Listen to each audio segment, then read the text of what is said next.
Prezados irmãos e irmãs, quinta-feira da quinta semana da Quaresma, palavra certa na hora certa. A leitura do livro do Gênesis 17, de 3 a 9.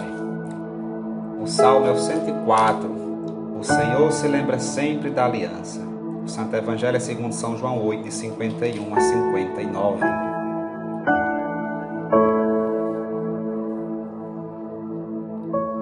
Regressado do exílio, o povo de Israel está reduzido a um pequeno resto, privado dos dons prometidos a Abraão, o mesmo Abraão que Deus tinha chamado pai de inúmeros povos. Isso nós vemos, por exemplo, lá no capítulo 12 do livro do Gênesis.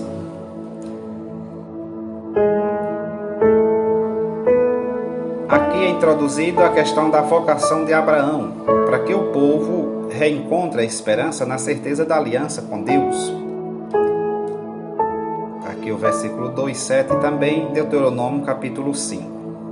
Deus, com efeito, não pode renegar a aliança, porque não pode renegar a si mesmo. Esta certeza é fundamento seguro para a esperança do povo, tal como já o fora Abraão, que por isso esperou contra toda a esperança.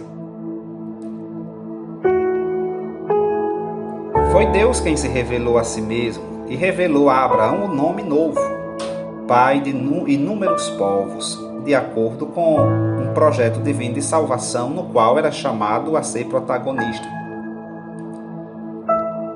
Esta vocação e missão implicavam caminhar diante do Senhor em integridade de vida. A fé é um combate pela vida. A fé enfrenta a morte na sua forma mais insidiosa e cotidiana, aquela que se apresenta como a inutilidade da existência. Jesus, o verdadeiro descendente de Abraão, no combate que opõe a morte à vida, revela uma fé que abre para uma inesperada esperança. No muro de angústia que nos aprisiona, abre uma brecha por onde pode romper a vida, porque Ele é a vida. Antes de Abraão ser enviado, tem o existir, eu sou. É eu sou que chama Abraão e que manda Abraão. Abraão, como tantos outros servos e amigos de Deus do Antigo Testamento, preanuncia o eis-me aqui de Cristo. Assim diz o pai dos crentes, quando Deus o chama para o sacrifício de Isaac. Lá Gênesis 22, versículo 1. Eis-me aqui. E esse eis-me aqui deve continuar no nosso. Jesus está afirmando com solenidade, em verdade vos digo, que a sua palavra é vida e dá a vida a quem a acolhe. Os seus ouvintes naquela ocasião não acolheram, como se vê no final do Evangelho. Então agarraram em pedras para lhe atirarem. Aqui se trata de um diálogo-confronto que tem por horizonte a antítese vida-morte e como ponto de referência a Abraão, de quem os judeus se dizem descendentes. Jesus vai respondendo indiretamente às perguntas provocatórias que lhes são feitas, mas as duas respostas emerge a clara afirmação de que é o Filho de Deus cuja glória procura. É Deus que o leva a falar. Por isso, com verdade, pode dizer, antes de Abraão existir, eu sou. Somente reconhecendo a Deus que se manifesta no Filho feito homem, se pode ter a vida. Nas suas meditações para a Quaresma, para esta quinta-feira, Santo Afonso Maria de Ligório trata do tema Jesus é preso, ligado e conduzido a Jerusalém. E medita João 18, 12. Eles prenderam a Jesus e o ligaram. O Redentor, sabendo que Judas se aproximava, acompanhado dos judeus e dos soldados, levanta-se, banhado ainda no suor da agonia mortal. Com o rosto pálido, mas com o coração todo abrasado em amor, vai-lhes ao encontro para se lhes entregar nas mãos e, vendo-os chegados perto, diz: a quem buscais? Afigura-te, minha alma, que neste momento Jesus te pergunta também, dize-me, a quem buscas? Ah, meu Senhor, a quem poderei buscar senão a vós que descestes do céu à terra para me buscar e não me ver perdido?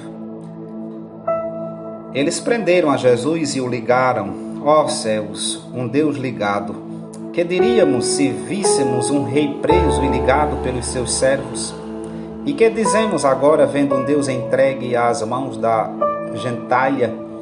Ó cordas bem-aventuradas, vós que ligastes o meu Redentor, liga-me a ele, mas liga-me de tal modo que nunca mais me possa separar de seu amor.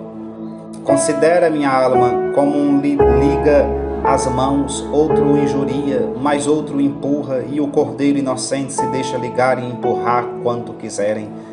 Não procura fugir das mãos deles, não chama por auxílio, não se queixa de tantas injúrias, nem mesmo pergunta por que é tratado assim. Eis, pois, realizada a profecia de Isaías. Foi oferecido porque ele mesmo quis e não abriu a sua boca. Ele será levado como uma ovelha ao matadouro. Mas onde é que se acham os seus discípulos? Que fazem? Já não podendo livrá-lo das mãos de seus inimigos, ao menos que o tivessem acompanhado para defender a inocência de Jesus perante os juízes, ou sequer para o consolarem com a sua presença. Mas não. O Evangelho diz: então os seus discípulos, desamparando-o, fugiram todos. Qual não devia ser a tristeza de Jesus, vendo que até os seus discípulos queridos fugiam e o desamparavam? Mas, ó céus, então o Senhor viu ao mesmo tempo todas aquelas almas que, sendo por ele mais favorecidas, haviam de abandoná-lo depois e de lhe virar as costas. Ligado como malfeitor, nosso Salvador entra em Jerusalém, onde poucos dias antes fora aclamado com tantas honras e louvores. Passa as deshoras pelas ruas, entre lanternas e tochas, e tão grande é o alarido e tumulto que todos deviam pensar que ele levava qualquer grande criminoso. A gente chega à janela e pergunta: quem é que foi preso? E respondem-lhe: Jesus, o Nazareno, que foi desmascarado como sendo um sedutor, um impostor, um falso profeta e réu de morte. Quais não deviam ser então em todo o povo os sofrimentos de desprezo e indignação quando viram Jesus Cristo acolhido primeiro como Messias, preso por ordem dos juízes como impostor? Ah, como se trocou então a veneração em ódio, como se arrependeu cada um de o ter honrado, envergonhando-se de ter honrado o malfeitor como se fosse o Messias. Eis, pois, a que estado se reduziu o Filho de Deus para nos mostrar o nada das honras e dos aplausos do mundo. E como é que eu, apesar de ver um Deus tão humilhado e injuriado por meu amor, como é que eu hei de viver tão amante dos bens fugazes da terra, ambicionar as honras, as dignidades, as preeminências e não saber sofrer o mínimo desprezo?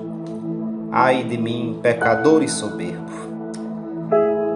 Donde, ó meu Senhor, me pode vir tamanho orgulho depois que mereci tantas vezes o inferno? Meu Jesus, suplico-vos pelos merecimentos dos desprezos que sofrestes, dai-me a graça de vos imitar. Proponho com vosso auxílio reprimir de hoje em diante todo o ressentimento e receber com paciência, alegria e contentamento todas as humilhações, todas as injúrias e todas as afrontas que me possam ser feitas. Proponho até disso, para vos agradar, fazer todo o bem possível a quem me despreza. Ao menos falarei sempre bem dele e rogarei por ele. Vós, ó meu Senhor, pelas dores de Maria Santíssima, fortalecestes meus propósitos e dai-me a graça de vos ser fiel. Louvado seja nosso Senhor Jesus Cristo, para sempre seja louvado.